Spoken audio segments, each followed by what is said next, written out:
Hey, welcome to the padded sleeve build. This is kind of an expansion on the sword that I did before. The boys like this, and it's really good for working out against the bag and just to have a general. The balance is very nice. It's very comparable to this, and it weighs about the same. But the boys wanted something more lightsaberish. They wanted something more padded. This is kind of Mr. PVC feels no pain. So I kind of took it up a next notch and I made almost some, a little more lightsaberish kind of thing here, using duct tape, this insulation foam, and some simple scissors. It's Everbuilt foam, 2550, 1 1/8 inch inner diameter with a 1/2 inch nominal wall, R2.9, and then it has a number here, 1623M142. And it comes in 6-foot sections, and if you cut it in half, you can get 2 swords. And since I did blue the first time, Star Wars theme, we're going to do this one in red. So you'll notice that the blade itself is less than 36 inches. There's some advantage to doing some foam on the end, so that protects the hard part of this. Just gives a little extra protection. I learned that when I was looking at some of the stuff that folks do with medieval weapons. And it's up to you, just like on this build, how long. This is the typical length of a regular katana, Kendo katana sword. Okay, practice sword. And this is, so I tried to reproduce this as accurately as possible. And that's an identical copy with the sleeve already put on it. Alright, and then so here is, this is the one I'm going to tape up. I'm going to do it about the same distance, so I might take a little bit off the end there, just to make it equal. So here you can see I put the first strip down, and you can see where I placed it, right on the edge there. Okay, so I left a little bit here. The final strip will come right over the top of this, so I'm not too worried about the foam showing at this point. And I'm making sure that it's all kind of flat as best as possible and playing with it there. And then I'm just going to overlap all the way around until I get to this end here. Actually, I think, change that idea. I'm going to start on this end and do the same thing, and then I'm going to overlap. Here you can see where I've basically gone on both sides of the slit. Originally, when I made this prototype, I taped it all the way down, and I found that sliding it in was just way too hard, from the end here. Okay, so this approach where you have a sleeve and then you just kind of fit it in there works really well, and I'll show you at the end of the video for that. So now that I've got both ends, I'm going to overlap over here, because this is going to be, if you can think about it, the way the sword is held, this cord is facing up.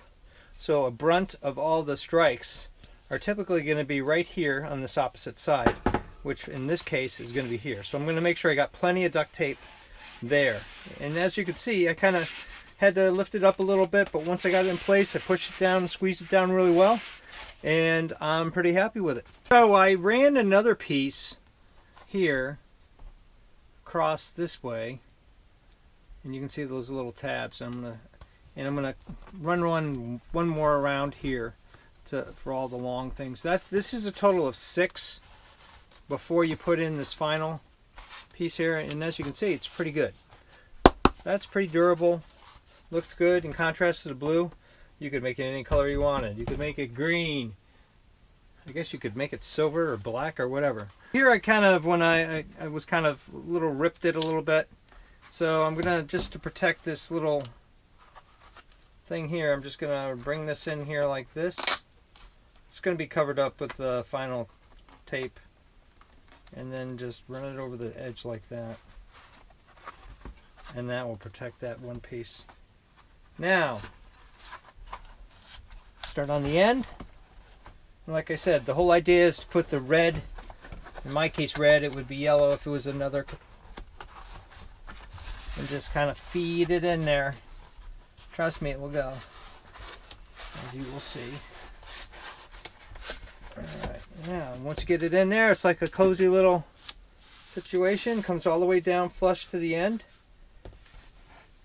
And now I'll just run a piece of tape all the way down here, squeeze it as I go to keep it as tight as possible. And then run one more around the end here to tighten it up a little bit, just to make sure it's not going anywhere.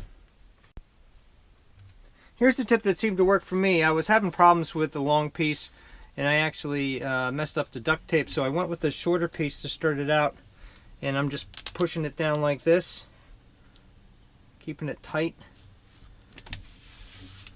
And there you go. Now see, now look at that. Messed it up a little bit. Come on.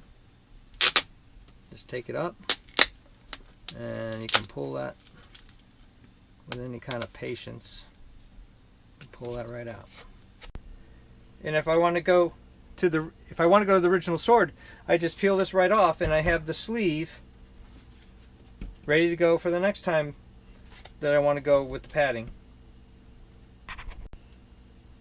Oh, and another thing, like I mentioned when I did this build here, is here's the seam, but sometimes it's not always going to be easy to find. So I'm going to take a marker right here and mark the handle, so I know right where the middle strip is.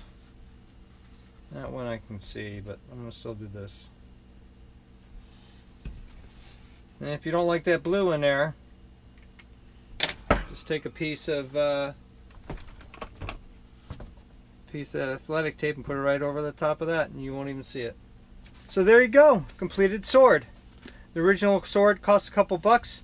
This insulated foam, one piece of it, $1.50, some duct tape, and you've got 2 sparring swords or lightsabers or whatever you want to call them for probably under $5, $6.